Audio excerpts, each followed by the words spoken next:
수정이 AI입니다. 자, 이번 영상은 이제 기아공차 마지막입니다. 흔들림 공차에 대해서 할 거고요. 흔들림 공차의 종류가 두 가지가 있어요. 원주 흔들림, 지금 화면에 보이고 있는 원주 흔들림이 있고, 그 다음에 회전 방향뿐만 아니라 길이 방향까지 같이 측정을 하는 이제 온흔들림, 이렇게 두 가지가 있습니다. 이 두 가지를 원래는 따로 할까 했는데 이 두 가지의 개념을 따로 설명하는 건 조금 애매해가지고 가급적이면 이제 하나 영상에 다 끝내려고 해요. 그래서 일단은 이제 원주 흔들림 명세가 먼저 나오니까 이제 그 원주 흔들림 명세에 대해서 보도록 하겠습니다. 일반 사항이 있는데 요 일반 사항 잘 봐야 돼요. 이 일반 사항을 안 지키는 경우가 되게 많습니다. 특히 흔들림에서 일반 사항을 안 지키는 경우가 되게 많아요. 그리고 대부분의 전선응용 기계도 기능사 답지들을 보면 저 일반 사항이 틀려 있어요. 흔들림을 쓰는 경우들이 이제 전선응용 제도 기능사에서 이제 여러 가지가 있죠. 근데 여러분들 거의 이제 형태적인 패턴으로 외웠을 거예요. 뭐 축의 형태가 그려질 때 거기에 이제 흔들림 공차를 이제 명세를 한다든가, 그 다음에 이제 기어가 나오면 기어에 대해 흔들림. 기어도 이걸 내가 왜 여기다 흔들림을 넣는지를 이해하고 넣는 게 아니라 거의 다 기어가 나오면 여기 대부분 강사님들 거예요. 여기다 흔들림 넣고 여기다 넣어, 기어가 나왔으면. 이런 식으로 암기식으로 알려줄 거예요. 물론 그게 뭐 말하기 좀 애매한데 저는 마음에 안 들어요. 그거는 그런 식으로 가르치면 안 되고 여기다가 왜 흔들림을 넣는 거야 라고 이유를 설명해 주는 게 맞아요. 여기다 외워 이런 식으로 하는 것보다는. 근데 이제 그거 할 때도 되게 이제 잘못 넣는 경우, 이거는 뭐 여러분들 갖고 계신 전선응용 기계도 기능사 답지들 찾아보시면 상관없어요. 찾아보시면 아마 답지들도 거의 대부분 다 틀렸을 거예요. 제가 말하는 부분은 분명히 틀렸을 거예요. 물론 이제 안 그런 교재도 있기는 하겠죠. 설마 없기야 하겠어. 예. 어쨌든 그렇습니다. 그래서 요 일반 사항이 너무나도 안 지켜진다라는 게 있어요. 그래서 이제 일반 사항이 뭐가 그렇게 특별하냐? 근데 공차 형체 또는 이제 여기서 나올 때 공칭 형체라고 얘기하죠. 우리가 이제 기아 형체를 측정하는 이제 그 외부의 표면, 그러니까 어디를 측정하는 거냐를 얘기를 하는데, 여기서 공차 형체는 외곽 형체이다. 되게 중요한 게 뭐예요? 외곽 형체이다. 이게 앞에서 나왔던 다른 기아 공차들하고 다른 게 뭐냐면, 여기서 유도 형체란 얘기가 절대 안 나와요. 유도 형체다란 말이 절대 안 나옵니다. 근데 제 영상을 보신 분들은 이제 이거 보고 전선응용 기능사 갖고 계신 이제 교재 답들을 딱 보시면 이 흔들림들이 전부 다 뭐로 돼 있냐면 유도 형체로 돼 있습니다. 유도 형체로 돼 있어요. 근데 이 실수를 저는 안 했냐? 저도 초반에 했어요. 저도 초반에 했고, 그 다음에 이제 제가 기어 쪽 그 자료, 예전에 기어 쪽 설명한 거, KS 규격 요소 쪽에서 이제 설명한 기어 설명할 때 그 자료, 그거 원래 그 영상 찍을 때 만든 게 아니라 그 전부터 갖고 있었던 자료거든요. 거기도 잘못돼 있어요. 그래서 요번에 이 영상 찍으면서 그것도 지금 제가 수정을 다 했거든요. 어쨌든 잘못돼 있습니다. 그래서 제일 중요한 거예요. 흔들림은 절대 유도 형체에다 지시할 수 없어요. 왜냐하면 저 흔들림이라는 게 발생하는 게 그 표면, 물체가 가지고 있는 외곽 표면에 의해서 흔들림이 발생을 하지 절대 어떤 유도되는 부분에 의해서 흔들림이 발생할 수가 없습니다. 그렇기 때문에 유도 형체를 절대 쓸 수가 없는 거예요. 그렇기 때문에 그 말 자체가 빠지는 거예요. 예. 자, 그렇습니다. 그리고 공차 형체의 특성의 모양은 선치수 형체인 원주의 선이라, 원주선의 집합으로 명시된다. 그래서 이제 거의 이제 원형 형체에 묶여서 나옵니다. 원형 형체가 아닌 곳에 흔들림이 들어가는 케이스는 없을 거예요. 기본적으로 이제 회전 운동과 관련이 돼 있고, 이 회전 운동을 통해서 측정할 수 있는 표면과 관련돼 있기 때문에 기본적으로 원형이 아닌 사각면에다가 이제 흔들림을 넣는다? 그런 케이스가 본 적 없어요. 물론 뭐 어떻게 늘려면 늘 수 있지는 않을까. 왜냐면 흔들림이라는 게 정확히 얘기하면 이제 이 흔들림 영어로 얘기하면 런아웃인데, 저 런아웃이 이제 어떤 표면에 의해서 발생되는 진동, 그 진동 자체를 의미하는 거거든요. 흔들림이라는 게 어떤 표면에 의해서 발생되는, 그러니까 표면에 거친 우둘두둘함에 의해서 발생되는 진동, 이거 자체를 얘기하는 게 이제 흔들림이다 라고 볼 수 있는데, 그러면 뭐 직선 운동을 특정 데이터으로 직선 운동을 하는 것도 얘가 직선 운동을 하면서 흔들림을 보면 근데 그런 것들이 다 대부분 다른 방식으로 이미 해석이 되기 때문에 없겠네요. 원형이 아닌 형체에는 흔들림이 들어갈 수 있는 일은 없을 것 같아요. 제가 아무리 이것저것 생각을 해봐도. 그래서 뭐 여기서 키포인트를 얘기하는 건 기본적으로 이제 원형 형체와 엮여 있어야 된다. 그렇죠? 네, 그렇게 해야 된다. 그래서 기본적인 측정은 항상 원형의 형태로 이루어진다라는 거예요. 자, 그리고 나서 이제 원주 흔들림의 명세에서 반경 방향이라고 나옵니다. 그래서 이제 표시되는 형태가 이런 거죠. 데이터 메이, 요 축이 데이터 메이가 되고요. 그렇죠? 여기 있는 작은 축이 데이터 메이가 되고, 그 다음에 이제 요 표면에다가, 그렇죠? 표면에다가, 중요한 거 표면이에요. 이 지름 치수에 엮은 게 아니라 표면에다가 이렇게 엮습니다. 그리고 흔들림은 아까도 얘기했듯이 그 표면이 가지고 있는 진동이기 때문에 흔들림의 특징, 요 공차 값의, 공차 역의 특징은 뭐냐면 파이가 절대 붙을 수가 없습니다. 원기둥 형태를 띌 수가 없어요. 우리가 원기둥 형태를 띄려면 저게 이제 어떤 직선의 형태를 떼야 되는데, 얘는 직선의 형태를 측정하는 게 절대 직선의 형태를 뗄 수 없어요. 회전 운동과 관련돼 있기 때문에 무조건 선이어도 원형이에요. 원형의 선을 하는 거지 직선이 아니에요. 직선이 아니다 보니까 원기둥 형태로 공차역을 정의할 수 없고, 그러다 보니까 앞에 파이는 무조건 안 붙어요. 네. 안 붙는 게 아니라 못 붙는 거죠. 무조건 못 붙습니다.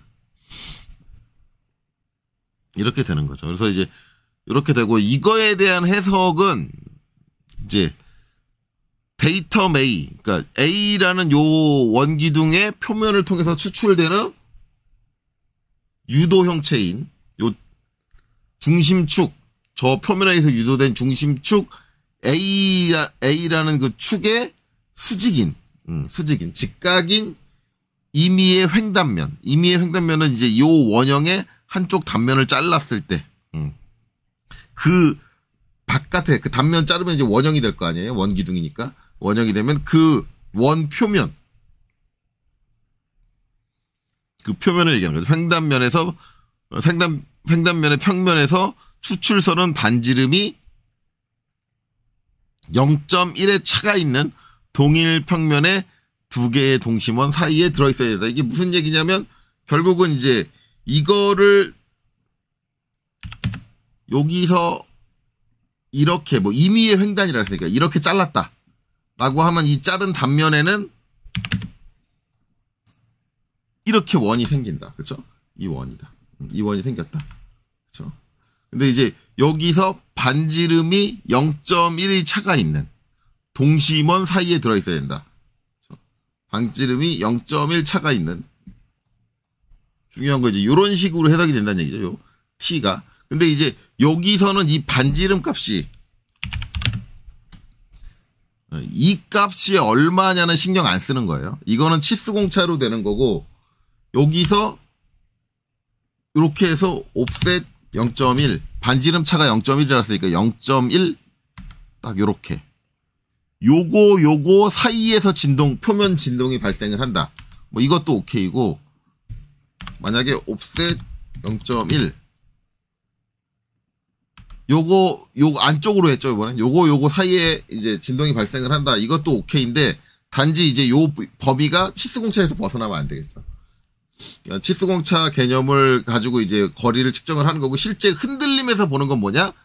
이 표면을 다 긁으면, 원형으로 이렇게 뺑 긁었을 때 요 떨림, 그 이제 이따가 측정 방법을 보여드릴 텐데, 그 이제 게이지가 0.1mm 이상 왔다 갔다 하면 안 된다라는 거죠. 네. 그러니까 표면에 의한 그 진동 자체를 보기 때문에 그렇게 해석이 돼요. 그렇게 된다. 그래서 이제 해석되는 건 나중에 이제 이런 식으로, 그렇죠? 이제 요 t가 공차역이고, 그 공차역이 0.1이었잖아요. 저기서는 0.1 사이에서 이렇게 우둘두둘 한 거는 용인이 되고, 그걸 벗어나면 된다. 근데 이제 여기서 표현할 땐 여기서부터 여기까지 반지름이 얼마다 그런 거는 신경 안 쓰는 거예요. 오로지 표면의 흔들림을 측정을 했을 때 거기에서 이제 0.1 범위 내에 들어와야 된다라는 거죠. 이렇게 되는 거고. 그 다음에 이제 다음에 나오는 게 이제 요거죠. 요 예시는 요거 지금 요게 이제 우리가 해석이잖아요. 해석. 요 그림 하나 가지고 이것도 해석하고 첫 번째 것도 해석하고 두 번째 것도 해석하고 요것도 해석하고 다 퉁치고 있어요. 그러니까 흔들림의 해석 자체가 다를 수는 없어요. 다를 수는 없고 지금 이제 앞에 첫 번째 나온 게 가장 기본 포맷이고 두 번째, 세 번째가 뭐가 틀리냐면 데이텀이 틀려요. 흔들림 자체가 틀린 게 아니라 데이텀이 틀립니다. 보시면 이제 두 번째는 뭐냐면 두 번째 나오는 거는 데이텀 시스템과 연결해서 흔들림을 볼 때 어떻게 본다. 요게 나와요.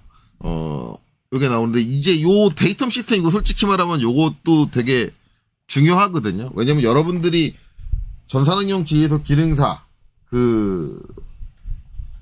에서 가장 많이 그리는 요소 중 하나가 뭐냐면 V벨트 풀리예요. V벨트 풀리. V벨트 풀리인데 V벨트 풀리에 원래는 이 데이텀 시스템이 꼭 나와야 돼요. 무조건 나와야 돼요. 안 나올 수가 없어요. 왜냐하면 KS 규격에 그렇게 정의가 돼 있어. 저 데이텀 시스템이 나올 수밖에 없게. 그 흔들림에 관련해서. 그게 정의돼 있거든요.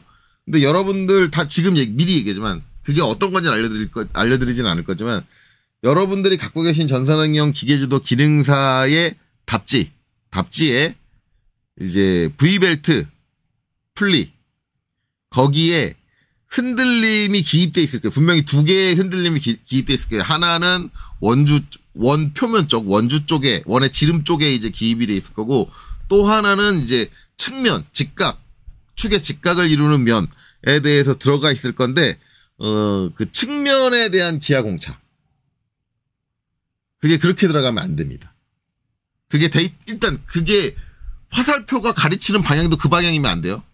아마 이제 가장 바깥쪽 수직한 평면을 가리킬 텐데, 그러면 안 되고, 원래 그게 V벨트에 있는 이제 설명을 드리면 이제 여러분들 V벨트 풀리 요거 보면은 아마 이제 측면은 요거 얘기하는 건데 여기에 붙는 기하 공차가 아마 이제 흔들림이 들어갈 텐데 여기에 흔들림 들어가면 안 됩니다.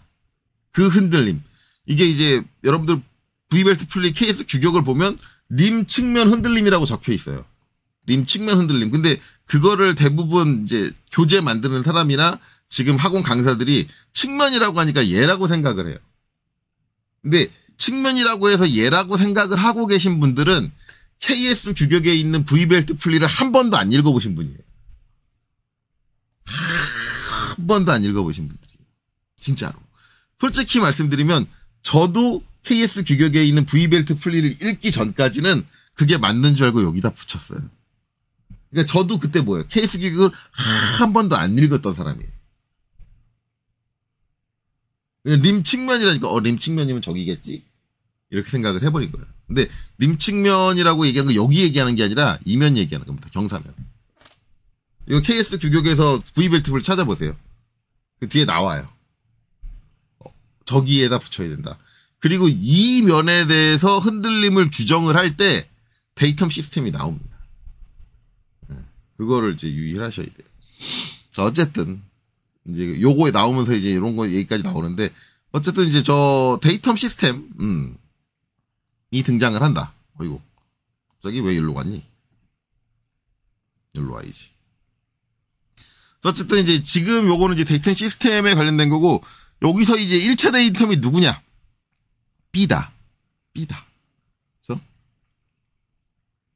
그러면 이 흔들림은 일단 이 원기둥에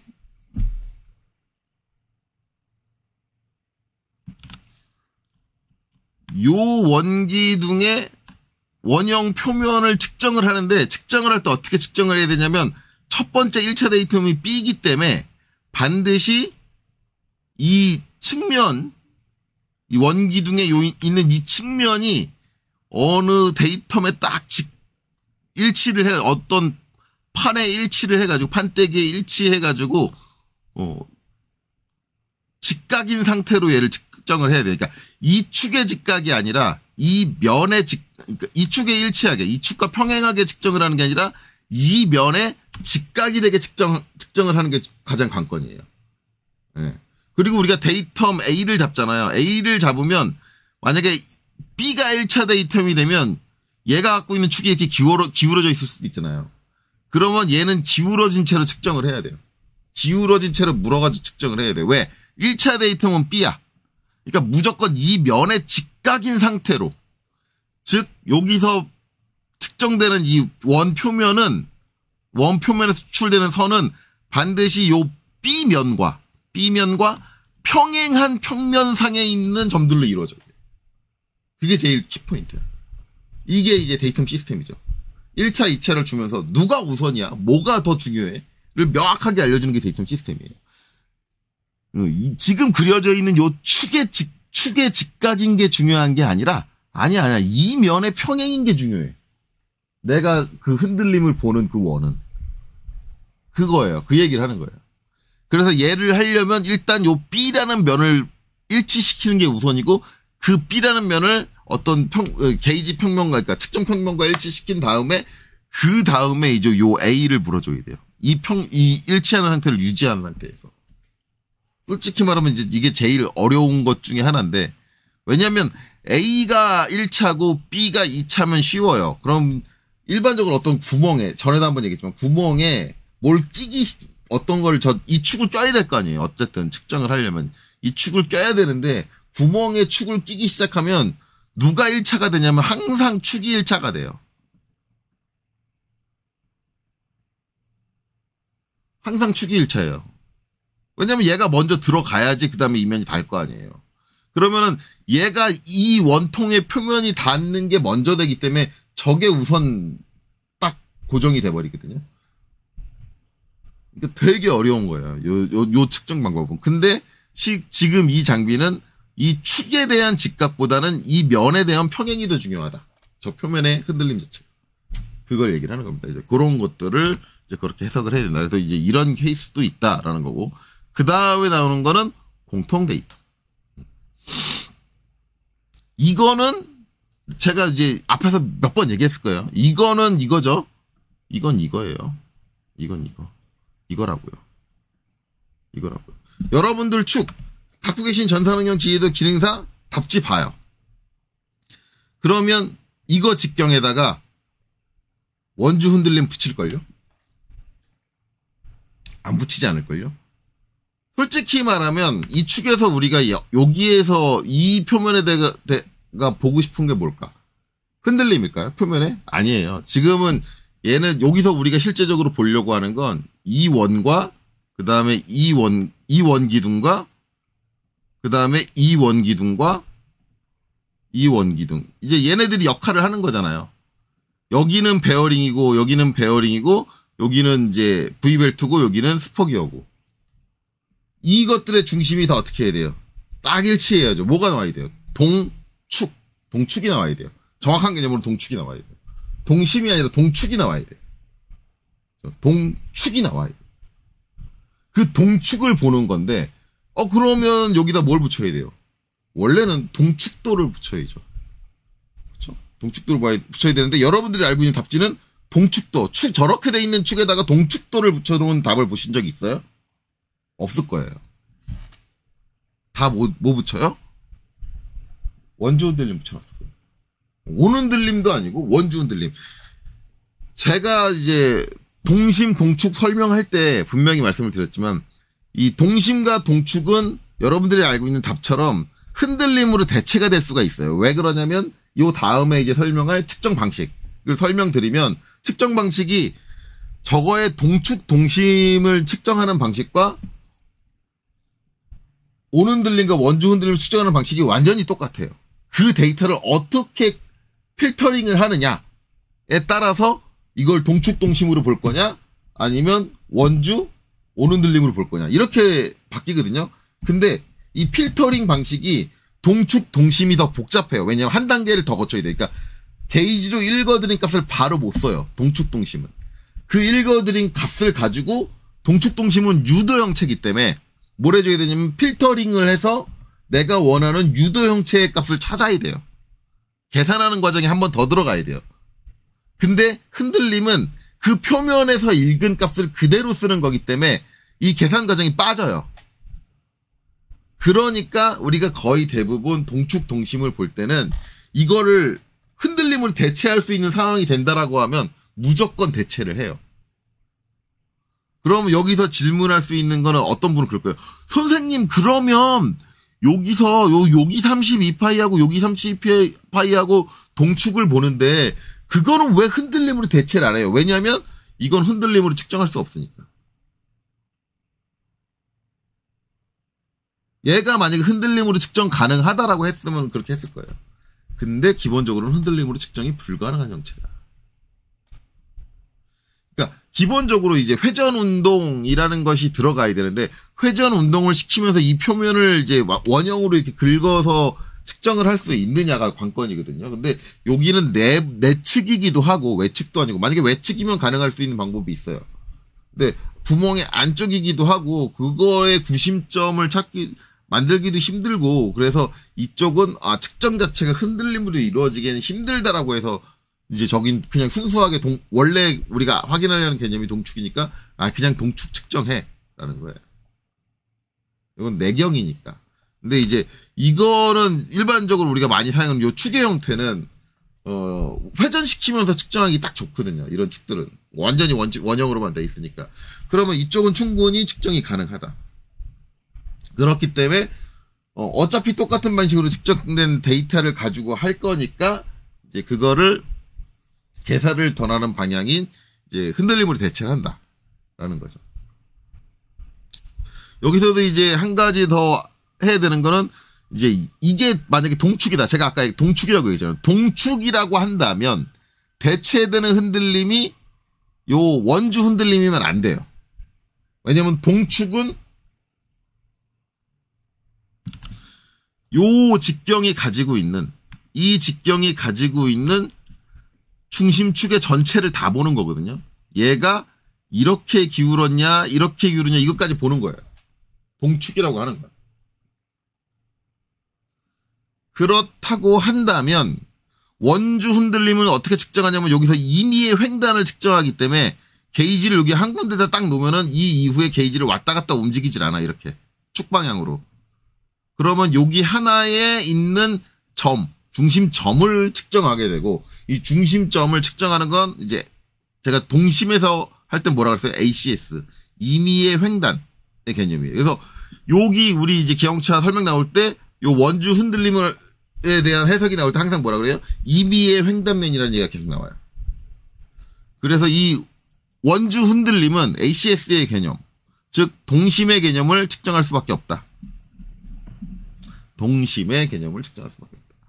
그러면 이건 동축이니까 원래 그거대로 생각을 하면 이걸 동축으로 측정하려면 이게 원주가 아니라 왔다 갔다 하면서 측정을 하기 때문에 온 흔들림이 돼야 된다. 그러면은 이제 여러분들이 이렇게 생각하죠. 선생님, 그럼 그것도 잘못된 거네요. 라고 생각하실 수 있는데, 아닙니다. 여기서 온 흔들림을 안 쓰고, 이렇게 원주 흔들림을 쓰는 건 맞아요. 맞는 개념이에요. 우리는 동축을 보고 싶은 건데요? 그러면 틀린 거잖아요. 이게 동축 개념을 생각을 하면 틀린 건데, 여기서 실제 동축 개념을 빼버립니다. 동축을 볼 필요 없어. 라고 얘기를 해요. 그거를 이해하려면 여러분들이 뭘 이해해야 되냐면 가공을 이해해야 돼요. 가공. 이거 전에도 한번 얘기 나왔던 건데 무슨 얘기냐면 이 축을 가공하는 가공 방식은 뭘로 할 거냐. 이 축을 가공하는 가공 방식은 어느 정도 공부하신 분들은 다 이견이 없을 거예요. 선반에서 가공해야 됩니다. 이 축을 밀링으로 가공합시다 라고 얘기하는 사람은 미친 걸 거예요. 공부를 아예 안 한 사람이던가. 공부한 사람이 그렇게 얘기했다면 미친 거죠. 얘는 선반이에요. 그러면 선반이라는 그 가공 방식의 특징은 뭐냐? 한 번 주축에서 한 번 소재를 물고 나서 회전하는 회전축은 바뀌질 않아요. 그렇다면 내가 만약에 이쪽을 물어주고 회전을 시키면서 이쪽을 가공을 한다 그러면 이제 이쪽에서 여기 가공하고 여기 가공하고 여기 가공하고 같은 축으로 물어져서 3번을 가공을 해요. 그러면 축의 변화가 전혀 없는 거죠. 회전 축의 변화가 전혀 없어요. 그렇다는 얘기는 뭐예요? 이 세계는 무조건 동축이 납니다. 기계적인, 이게 물리적인 메커니즘으로 동축이 날 수밖에 없어요. 이게 한 번 물어가지고 요 3군데를 가공을 했는데 이게 다 따로따로 간다? 그런 일이 있을 수가 있을까요? 네. 만약에 그런 일이 발생을 했다 그러면 아마 그 가공 장비가 망가졌을 거예요. 왜냐하면 그게 갑자기 틀어질 정도의 외력이 발생했다는 얘기밖에 안 되거든요. 그러면 뭐 가공기가 갑자기 중간에 부서져가지고 탕 하고 날아가 버리지 않는 이상은 그렇게 될 일은 없어요. 제가 밀린 가공 때도 얘기했잖아요. 툴이 한번 어느 진입각으로 진입을 하고 나면 그 각도는 바뀌지 않는다. 고정된다. 중간에 다른 각도로 바꾸지 않는다라고 얘기했잖아요. 얘도 마찬가지인 거예요. 그렇기 때문에 일반적으로 선반 가공품에 한해서는 동축을 무시하고 전부 다 동심으로 봐도 돼요. 왜? 가공 장비의 특성상 그렇게 될 수밖에 없다. 예전에 제가 한번 그거 해줬을 거예요. 가공 칼날이 약간 기울어져가지고 들어와가지고 기울어서 계속 진입해요. 그래도 동축은 어긋나지 않습니다라는 걸 한번 보여드렸을 거예요. 왜냐면 표면이 원기둥이 아니라 원뿔로 가공되면 가공됐지, 그 원뿔의 중심축은 항상 동축이에요. 그래서 선반에서 가공되는 외경, 내경 모두 다 절대 축이 어긋나는 일은 발생하지 않는다. 단 동심을 어긋날 수 있어요. 그건 가능해요. 그렇기 때문에 동심을 확인해야 된다. 그래서 이제 축에서 이게 동심으로 대체가 가능해지는 거죠. 그래서 동심으로 대체가 가능하니까 뭐예요? 원주 흔들림으로 대체가 가능해진다. 그렇죠? 이거를 이해하려면 가공에 대한 이해를 하셔야 한다. 네, 그렇죠. 그래서 이제 그렇게 된다. 자, 그래서 이제 이렇게 되고요.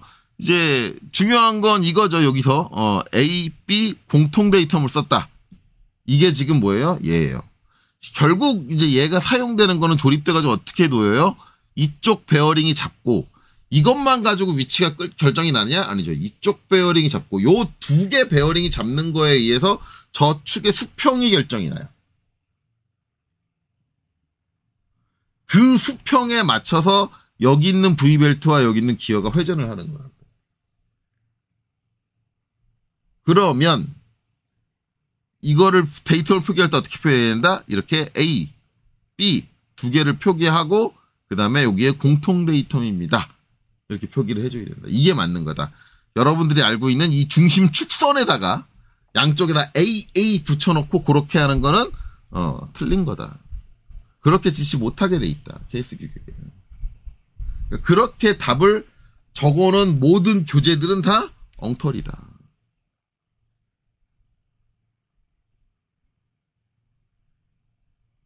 그리고 그걸 여전히 그냥 맞는 걸로 생각하고 가르치는 강사님들은 뒤지게 공부 안 하는 거다. 제가 한 가지 얼마 전 영상일 거예요. 얼마 전 영상 찾아서 보여드렸죠. 중심축에 데이터를 붙인 게 그림이 케이스 규격에 있다. 제가 맨 처음에 없다 그랬는데 있다라고 말을 바꿔서 얘기했죠. 근데 그건 논할 가치가 없는 거예요. 거기 있는 거는 뭐다? 과거에 이렇게 썼는데 이거는 해석하는 사람에 따라 해석에 논란이 있을 수 있는 부분으로 사용하지 말아야 한다라고 적혀 있는 부분에 있는 그림이었어요. 네, 부석서에 있는. 그걸 이제 일부 강사가 저한테 찾아가지고 제가 그거 있는 거 모르고 없다고 얘기한 거 아니에요. 찾아가지고 선생님 말씀이 틀렸습니다. 그렇게 얘기했다 그랬죠. 네. 좀 제대로 읽어보고 얘기하지. 답답합니다. 네, 어찌 됐든 그래요. 그래서 이제 요거 이렇게 된다. 그래서 공통 데이터면 이제 여기 그림상에 있는 이 중심축이 아니라 실제 가공된 요 A 데이터 피처 그리고 B 데이터 피처가 딱딱 그 양쪽을 잡았을 때 이제 나오는 경사각에 얘가 나오는 이제 중심축이 되겠죠. 중심축선의 직각인 평면에서 원주를 측정을 해야 된다. 그 내용이 된다. 그래서 이제 이렇게 지시해 줄 수 있다. 근데 이제 결과적인 그 해석은 이제 같아지겠죠. 물론 이제 실제 이제 그거는 다르겠죠. 이제 해석하는 방식은 같고 이제 실제 영향력은 다릅니다. 그러니까 이제 얘는 여기 데이터 B랑 B랑 평행한 게 중요한 거고, 여기는 그냥 이 축이 갖고 있는 중심축과 직각인 게 중요한 거고, 얘는 이 축과 이 축을 동시에 사용했을 때 나오는 축의 직각인 게 중요한 거고, 다 다르게 해석이 되는 거죠. 그래서 이런 것들을 잘 구분해서 사용할 수 있어야 한다라는 겁니다. 자, 이제 그 다음으로 나오는 거, 이런 식이죠. 근데 이거는 뭐 큰 별건 없고, 그냥 완전한 원 중에 여기 이제 부분적인 호가 있고, A에 대해서 이거다. 뭐 흔들림이 이렇게 된다. 그럼 요 부분만 측정을 하면 되는 거겠죠. 이건 이전 것과 다를 게 전혀 없고요. 그 다음에 이제 원주 흔들림 명세 축방향. 축방향이죠. 요거는 이제 여러분들 익숙한 거죠. 이제 기어의 측면 이제 아까 얘기했던 아까 기어의 측면 얘기 안 했구나. 이제 V벨트의 측면을 이렇게 측정을 한다. 측면을 저렇게 하고 이제 이거를 이제 원형으로 측정을 한다는데, 이 조금 희한한 게 여기 한 가지 얘기가 더 써 있어야 될 것 같은데 안 써 있어요. 뭐가 안 써 있거든요. 이 회전을 시키면서 이면을 측정한다는 게 대체 무슨 의미인가? 그거에 대한 게 이제 설명이 써 있어야 되는데 그게 안 써 있습니다. 근데 희한한 거는 이게 오는들림으로 가면 써 있어요. 오는들림을 측면저 측정하는 거에 대해서. 자, 어찌됐든 이제 이거는 이게 얘가 회전하는 동안 요 축과 직각인 이면이 가지고 있는 그 표면의 흔들림을 보겠다. 근데 이제 그거를 온으로 안 보고 원주로 보겠다는 건 임의의 원형, 그 원의 지름이 얼마인지 모르겠지만 저 내부에서 임의의 원형으로 갖고 있는 그 표면이 가지고 있는 조성을 보겠다. 그거에 의한 진동이 생긴다. 그러니까 얘는 사용되는 표면이 이면이 아니란 얘기예요. 이면이 사용되는 게 아니라 이면을 쓰겠다. 회전하면서 이면에 닿아 있는 뭐가 어떤 동작을 한다. 그런 개념이에요. 그래서 저면이 가지고 있는 조성 자체가 중요하다라고 해서 저렇게 보는 건데, 어쨌든 그렇습니다. 그래서 이렇게 된다. 요게 이제 뭘 의미하는지는 여기 지금 안 써져 있으니까 이따가 오는 들림을 얘기할 때 얘기할 거예요. 어쨌든 이제 그거에 대한 해석은 이제 이렇게 이루어진다. 그리고 표현은 이렇게 이루어진다. 라는 거죠. 자, 그리고 이제 다음으로 가면 이제 원뿔 형태 또는 이제 요게 원뿔처럼 돼 있는데 이게 표면이 이제 직선이 아니라 저렇게 이제 곡선 형태로 되어 있는 경우 이제 이렇게 지시해서 이제 이 부분에 이 면 자체에 흔들림을 측정할 수 있다. 이때 중요한 건 뭐냐면 이때 측정 게이지의 자세가 항상 요 표면의 직각이어야 됩니다. 직각. 90도를 이루어야 돼요. 90도. 요 곡면이면 계속 각이 바뀌잖아요. 곡면이랑 계속 바뀌는데 계속 이 게이지가 직각 형태로 방향을 바꿔가면서 여기서는 이렇게 쓰겠죠. 이렇게 거의 쓰다시피 하고 여기서는 이렇게 눕다시피 하고 요렇게 계속 저 곡면을 따라서 왔다 갔다 측정을 하는데, 그러니까 얘는 이제 이 방향으로 왔다 갔다 하면서 측정하진 않잖아요. 그러니까 게이지를 처음 찍을 때 내가 여기를 찍었으면 좀 세워서 찍어야 되고 여기를 좀 눕혀서 찍어야 되고 요런 거를 지켜줘야 돼요. 왔다 갔다 하지는 않으니까. 어쨌든 내가 찍는 면의 표면과 직각을 이루게 배치해야 된다. 그게 중요하고요. 그 상태에서 이제 흔들림을 본다. 그 표면을. 그러니까 마찬가지 여기서는 사용되는 평면이 결국은 이제 이 경사면이고 여기서는 이 곡면이다. 라는 걸 의미를 하고, 그거에 따른 조성 자체가. 근데 그 표면에 의해서 발생되는 진동 자체가 내가 이제 요 잡아준 공차역 이내에서 이루어져야 된다. 거기까지의 진동만을 허용할 수 있다. 라는 개념이 되는 거겠죠. 자, 그 다음은 또 곡면이 나왔는데 얘가 다른 거는 뒤에 뭐가 붙어 있어요? 예, 얘가 붙어 있죠.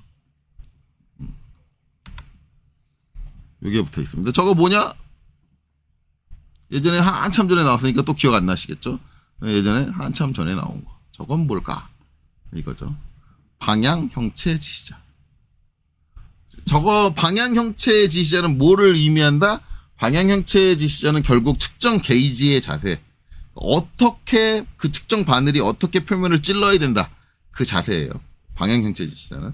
게이지의 자세를 얘기를 하는데 여기 보면 이제 요 각이 있죠. 각을 지시를 했으면 아까 이제 요 뒤에 방향 형체 지시자가 없을 때는 제가 뭐라고 했죠? 이 곡면, 이게 곡면이잖아요. 그럼 곡면 표면과 항상 직각인 상태를 유지를 해야 돼요. 근데 얘는 어디를 찍던, 요 위를 찍던, 요 끝을 찍던 항상 이 각도를 유지해야 돼요. 게이지가. 게이지가 저 각도를 유지한 상태로, 무조건 저 각도를 유지한 상태로 들어와야 된다. 그죠? 그 차이입니다. 위하고. 나머지 해석은 비슷하게 되는데, 게이지의 방향, 각이 이제 고정되어 있다라는 거는 측정하는 부위에 따라서 이제 약간 값들이 좀 다르게 튀게 돼요. 그 성향은 달라져요. 그렇게 된다. 이제 요렇게 이제 측정을 하는 거다. 이게 이제 뭐다? 원주 흔들림이다. 어쨌든 원주 흔들림은 소재를 회전시키면서 뭔가를 측정을, 물론 이제 제가 소재를 회전시킨다는 얘기를 하는데 솔직히 이런 얘기를 하면 안 되거든요. 왜 이런 얘기를 하면 안 되냐면 간혹 가다가 소재를 회전시키지 못하는데 흔들림을 봐야 될 때가 있어요. 이제 우리가 이제 측정하는 측정 대상을 소재라고 지금 제가 얘기를 하는 거거든요. 얘가 소재다. 지금 이제 케이스 규격에 나와 있는 예시에 나와 있는 형체들은 전부 다 축의 형태를 띠고 있어요. 전부 다 축의 형태를 띠고 있기 때문에 회전이 가능해요. 얘네들은. 어디를 잡아서 데이텀을 잡아서 회전을 시킬 수 있는 여건이 되는데 간혹 가다가 얘가 여기서 이제 요 한쪽에 뭐가 이렇게 튀어나와 있어. 만약에 이 형체도 요 한쪽이 이렇게 한쪽으로만 이렇게 튀어나와 있는 게 있어. 그럼 얘 회전시켜서 측정 못해요. 왜냐하면 이렇게 한쪽으로 뭔가 쏠려 있는 게 있으면 뭐가 발생을 해요? 진동. 추가적인 진동이 발생해요. 네, 무게가 달라지고 무게 밸런스가 달라져서 여기 추가 진동이 발생을 해요. 그래서 얘를 회전시키기 시작하면 덜덜 떨어요. 여러분들이 이제 예전에 게임기 컨트롤러에 이제 진동 들어가잖아요. 그 진동 최초에 들어갔던 방식이 어떤 방식이냐? 이렇게 한쪽에 무게를 더 달아가지고 걔를 회전시켜서 진동 바이브레이터를 만들었단 말이에요. 그 개념이라고요. 그럼 이제 그 개념이 되니까 진동이 추가가 되니까 이렇게 되면 이제 흔들림을 보지 못한다. 근데 흔들림을 못 보는 게 아니라 대신에 뭐예요? 게이지를 회전시켜주면 돼요. 소재를 회전시킬 수 없다라고 한다면 게이지를 회전시킬 수 있는 방법을 만들어줘도 됩니다. 어쨌든 회전과 연관돼서 회전 운동과 연관해서 어떤 표면을 측정할 수 있다라고 한다면 걔는 모두 다 흔들림이다라고 볼 수 있어요. 그리고 오로지 회전만 한다. 축방향으로 움직이지 않고 회전만 한다라고 하면 그건 뭐로 본다? 원주 흔들림으로 본다. 원주 흔들림은 내가 측정하고자 하는 그 면 전체의 조성을 다 보지는 않고 그 중에 임의의 횡단에 포인트를 지정을 해서 거기만을 보게 된다. 그래서 이 개념은 어떻게 보면 동심도하고 같은 개념이 될 수도 있다. 그래서 동심도를 원주 흔들림으로 대체해서 쓰기도 한다.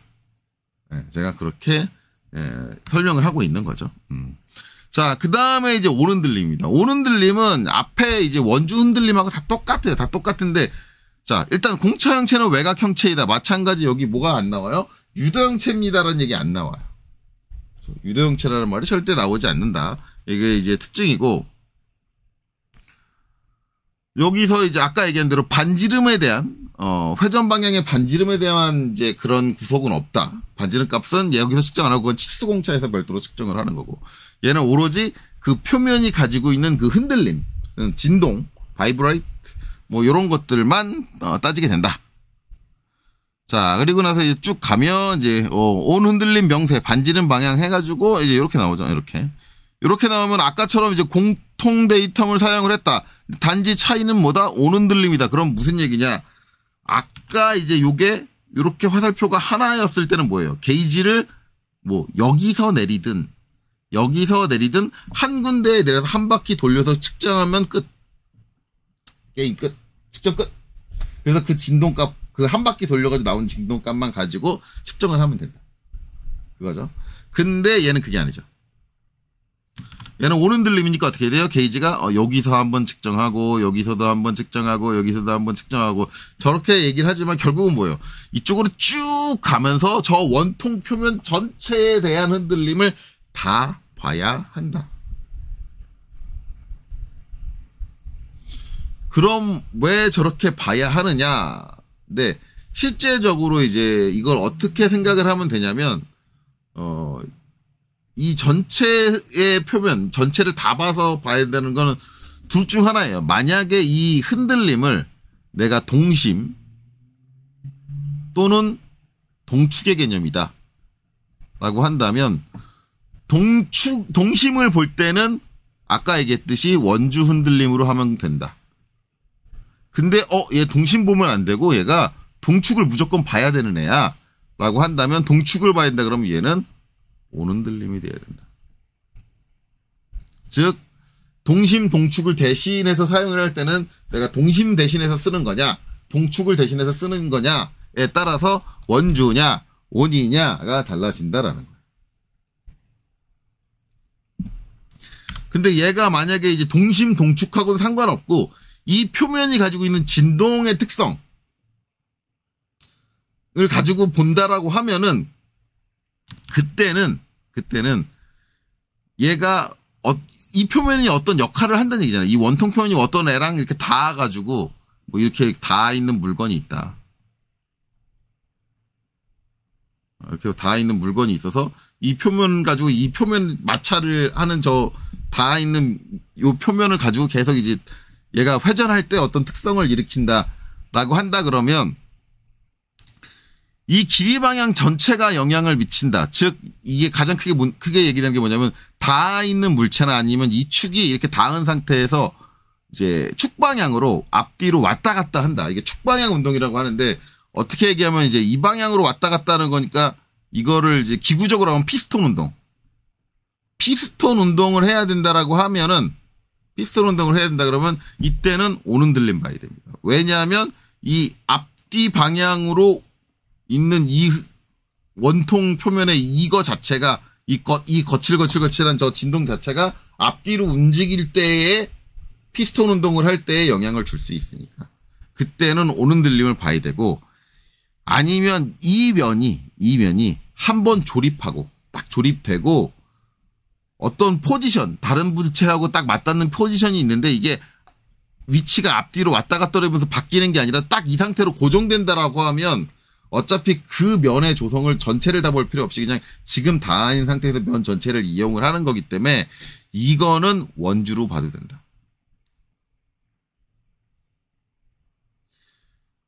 이 온과 원주를 나누는 대표적인 개념을 우리가 쓰고 있는 것 중에 한 가지가 뭐냐면 기어예요. 기어.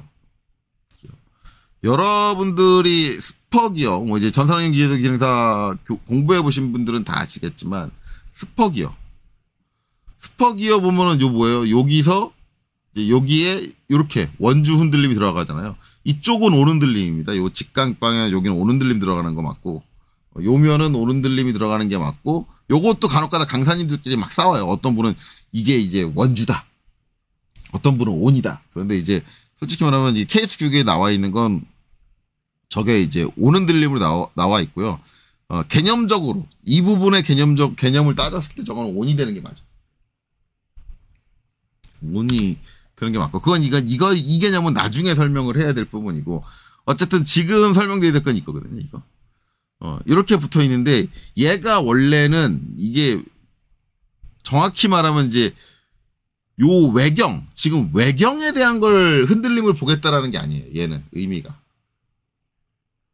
이렇게 붙어 있는데, 이렇게 붙어 있는 게 이게 원래 이 외경을 보겠다. 왜냐면 이 외경, 솔직히 말하면 기어가 이렇게 돼 있잖아. 솔직히 말하면 이렇게 돼 있잖아. 이렇게 돼 있잖아. 외경은 얘잖아요. 외경.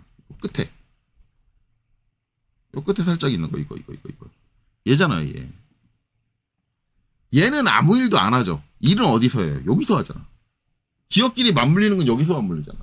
근데 얘 기하공차, 요 표면의 기하공차가 왜 중요해? 저기서 도시된 거는 얘를 의미하는 게 아니에요. 얘를 의미하는 게 아니라 얘를 의미하는 거예요. 예. 직경 표면에다 붙이긴 했는데 얘를 의미하는 거예요. 그래서 솔직히 말하면 저는 저 기하공차 규정을 예전에 정했던 사람들이 조금 안타까운 게, 차라리 얘를 여기다 헷갈리게 여기다 붙이지 말고 중심 그 피치원 여기다 붙이지. 왜 여기다 붙였을까? 근데 아마 이제 그 도면 이 약성을 정할 때 여기다 붙이게 되면 여기 있는 치수 보조선과 요 지지선이 싸우게 되니까 서로 크로스될 거예요. 크로스되게 되니까 그게 더 이제 보기 안 좋다라고 해서 이제 요 가장 바깥쪽으로 뺀 것 같아요. 그렇게 약속을 한 것 같은데 어쨌든 그래요. 그래서 이제 지금 요게 정확하게 어디에 흔들림을 의미하는지를 잘 모르시는 분들이 많이 발생을 해요.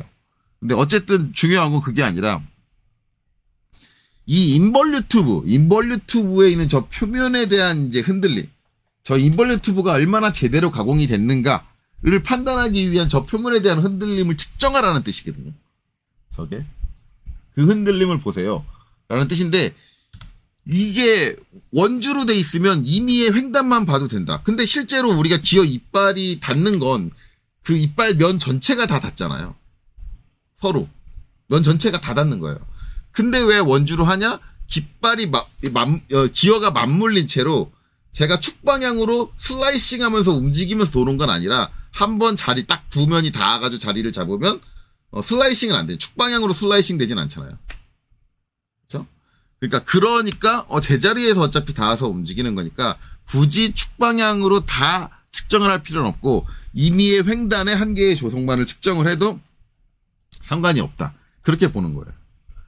그래서 실제 요 이빨에 대한 인벌유튜브에 대한 흔들림을 측정을 할 때 측정자가 막 그 축방향으로 왔다 갔다 움직이질 않아요. 그냥 제자리에서 가만히 측정을 하게 됩니다. 그래서 측정 망치 자체가 그렇게 되니까 여기는 이제 원주가 된다. 어쨌든 이 원주하고 온하고 가장 틀린 거는 뭐예요? 결국은 이제 측정하는 측정 방향, 축방향, 그러니까 회전하는 축방에서 직각 방향으로, 여기서는 이제 축방향이죠. 축방향으로 왔다 갔다 움직이면서 측정을 하느냐 아니냐. 그거고, 그거를 이제 어떻게 적용을 할 거냐. 이게 원주냐 온이냐 적용하려면 이 기구가 그 면을 어떻게 활용하느냐에 대한 이해가 필요한 거예요. 그게 이해가 안 되면 결국은, 온을 붙여야 되는 곳에 원주를 붙이고, 원주를 붙여야 되는 곳에 온을 붙이고. 어쨌든 이제 요거 예시가 하나 나와 있고, 이제 그 다음으로 나오는 예시가 온 흔들림 명세 축방향이라고 돼 있어요. 축방향이라고 돼 있는데 이제 이거 뭐예요? 요거죠. 이거 앞에서 뭐예요? 이거잖아요. 이거 제가 얘기했던 거 요건데 이제 여기 뭐가 내용이 있어야 될 것 같은데 빠진 것 같습니다. 실제 케이스 교육에 이렇게 적혀있어요. 여기 아무 내용도 안 적혔어요. 그 얘기를 한 거잖아요. 그래서 이제 요렇게 이제 원주로 하느냐 아니면 이렇게 온으로 하느냐 똑같은 거죠. 예. 똑같은데 이제 이게 원주냐 온이냐만 다른 거예요. 근데 여기는 이제 한 가지 말이 더 들어가 있죠. 이거 비곡 직각도 명세와 명세는 동일한 의미를 갖는다. 즉 이게 뭐냐면 이게 이 측면의 직각도를 보겠다라는 얘기입니다. 그러면 이게 원주면 직각도를 보는 게 아니냐라는 문제가 발생을 하는 거예요. 원주면 직각도를 보는 게 아니냐. 근데 지금 여기 나와 있는 예시 형태를 기준으로 하면 이게 만약에 원주로 돼 있다 그러면 직각도를 본다고 하기 어려워요. 근데 모든 상황에서 이게 원주로 돼 있다고 해서 직각도를 보는 게 아니다라고 보기도 어려워요. 결국은 이 표면에, 이 측면에 이게 원주다, 온이다를 판단하는 기준이 필요한 거예요. 측면을 측정을 할 때. 기본적으로 원주도 이 측면에 대한 직각도를 의미하는 걸 수도 있어요. 단, 이 측면의 가공을 뭘로 하느냐? 이게 중요한 거죠. 뭘로 가공을 하느냐? 가공 방식 두 가지죠. 선반으로 측면을 가공하느냐? 아니면 밀링으로 측면을 가공을 하느냐? 만약에 선반으로 측면을 가공을 한다라고 하면 무조건 요 측면의 직각도를 명세할 때 흔들림을 쓰겠다라고 한다면 이때는 온 흔들림을 쓰셔야 돼요. 선반 가공품은 무조건 온 흔들림 써야 됩니다. 왜냐하면 선반 가공품은 축을 중심으로 중심축을 중심으로 측면을 가공을 하게 되면은 절반만 가공을 해요. 왜? 회전하면서 가공하니까 소재가 절반만 가공을 해요. 그러면 얘 조성이 축이 잘못 들어오면 이렇게 대칭 형태로 기울 수 있습니다. 가공 툴이 이렇게 기울어가지고 들어왔다. 이렇게 기울어가지고. 그러면 이렇게 원뿔 아니면 안쪽으로 파이는 원뿔 이런 형태로 가공이 돼요. 근데 이 상태에서 이거를 온으로 온으로 온이 아니라 원주로 여기다 게이지 한 번만 돼가지고 측정하면 이쪽과 이쪽은 정확하게 대칭이 납니다. 그러면 직각이라고 판별이 나게 돼요. 그렇기 때문에 측면을 선반으로 가공을 했을 때 이거를 원주 흔들림으로 직각을 판단하겠다라고 한다면 판단이 안 돼요. 이때는 이 축의 직각 방향, 이 방향으로 게이지를 왔다 갔다 하면서 면 전체의 조성을 다 읽어야 되는데 그렇게 해줄 수 있는 건 뭐다? 온흔들림이다. 그래서 이 측면이 선반 가공이다라고 하면 기본적으로 이 측면에 대한 직각도를 저 흔들림으로 표현을 하겠다라고 한다면 원주 흔들림, 축에 대한 직각도로 의미하겠다라고 한다면 원주를 온흔들림으로 해줘야 된다. 선반은. 근데 밀링은 만약에 내가 이 측면을 밀링으로 가공을 한다 그러면 밀링은 중간에 가공 방향이 중심축이 이렇게 있다. 이렇게 기울었다. 밀링 툴은 이렇게 깎아 들어올 거 아니에요. 측면에서 갖고 오면. 그래서 툴이 이렇게 회전을 하겠죠. 그리고 이렇게 쭉 진행하면서 깎을 거 아니에요. 그럼 얘가 진행 방향이 이쪽으로 결정이 났어. 각도가 틀어져가지고. 이렇게 가던 애가 갑자기 이렇게 깎을 수가 없어요. 밀링은 제가 얘기했잖아요. 밀링 툴은 한 번 전에 정해진 진입각이 있으면 그리고 가공하면서 진행하는 진행각이 결정이 나면 거기서 중간에 못 바꾼다니까. 얘가 중간에 바뀌었다는 얘기는 장비를 막 후드려 팼던가 아니면 뭐 탱크 같은 걸 밟았던가 아니면 발로 걷어찼던가 장비가 바스러질 정도의 충격이 장비가 아작이 날 정도의 충격이 들어오지 않는 이상 절대 저 방향을 안 바뀌어요. 못 바꿔요. 그러면 이 상태에서 내가 여기에다 게이지를 놓고 측정을 했다. 그럼 한 바퀴 돌면 어떻게 돼? 한 바퀴 돌면 경사가 이렇게 바뀌겠지. 이렇게 오겠지. 그래서 게이지를 굳이 왔다 갔다 안 해도 측면을 내가 밀링으로 가공을 했다 그러면 게이지를 왔다 갔다 안 해도 측면의 각도가 기울어지게 되면 무조건 판별이 돼요. 그래서 만약에 이 측면을 내가 밀링으로 가공을 했다. 밀링 방식으로 가공을 했다라고 한다면 그때는 이 측면의 직각을 원주 흔들림으로 봐도 된다. 왜냐면 원주 흔들림이 측정이 좀 쉬워요. 왜냐면 게이지를 왔다 갔다 안 해도 되고 그냥 한 바퀴만 돌리면 끝나는 거니까. 그러면 밀링으로 가공한 측면은 원주로 표시를 해줘야 원주 흔들림으로 표시를 해줘야 측정이 쉬울 거 아니야. 물론 저 밀링으로 돼 있는 부분을 온으로 기존의 방식과 똑같이 그냥 온흔들림으로 쓰면 안 되냐? 그래도 되죠. 상관없어요. 그래도 잡아낼 테니까. 온흔들림으로 하면 선반으로 가공한 측면만 잡느냐? 그게 아니죠. 온흔들림으로 하면 밀링으로 가공한 측면도 잡아요. 둘 다 잡아요. 그러니까 둘 다 잡을 수 있으니까 귀찮으면 그냥 다 온흔들림으로 표현해줘도 되는데 단 이렇게 되면 누가 힘들어져? 측정 작업자가 힘들어지는 거예요.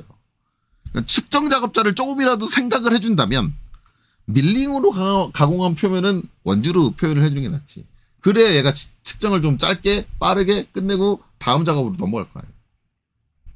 그렇죠? 근데 나는 나는 도면 그리는데 내가 밀링 작업자까지 측정 작업자까지 내가 왜 신경 써? 이렇게 그런 이제 좀 양아치 같은 마인드를 가진 설계 잘하면 이걸로 툭 치는 거지. 그래서 솔직히 이제 케이스 규격에 이제 명기되어 있는 이 직각도 명세가 이제 이 온흔들림에만 붙어 있는 게 솔직히 말하면 저는 마음에 안 들어요.